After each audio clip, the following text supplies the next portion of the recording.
Profesor, një fitore sot në Shkodër, i kënaqur? Absolutisht që po. Në momentin që jemi ne, çdo fitore është një hap më shumë për luftën për mbijetesë.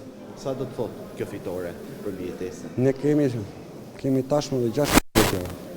Ne do luftojmë deri në fund, por kjo ishte fitore e madhe. Fitosh nga një Vllaznia që është një nga 3 skuadrat personalisht mendojnë më të mirë të Superligës shqiptare, nuk është pak.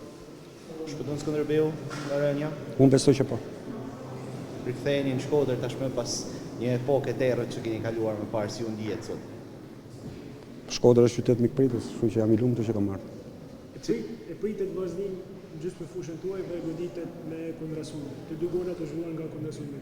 Ja, menduar gjatë tillë? Unë mendoj që kishim përgatitur ndeshjen të ishim në balancë apo në ekuilibër gjatë gjithë kohës dhe disa herë t'i jepni Vllaznin topin, sepse Vllaznia është një skuadër që ka dëshirë të lojë me topin dhe t'i gjenim në gabimet e tyre.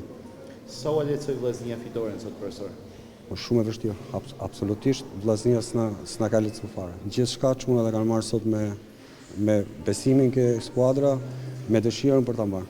Ishit i sigurt para ndeshjes që do vini për fitoren Shkodër? Unë nuk është se jam i sigurt, por deklaratat e mia do vazhdojnë të jenë që ne nuk kemi çfarë të humbim. Ne duhet vetëm të fitojmë. Por ndryshe ne bim kategori parë. Profesor, duke lënë më njalë po themi objektivin e skuadrës tuaj për mbijetesë, ju i keni parë edhe skuadrat që janë pretendente për titullin kampion.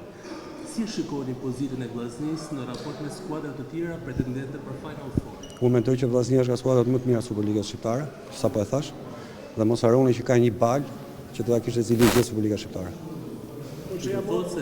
Mund të shkojë shumë larg, patjetër. Po që ja morët masat shumë mirë. Po në Korç na mytim gola. Faleminderit.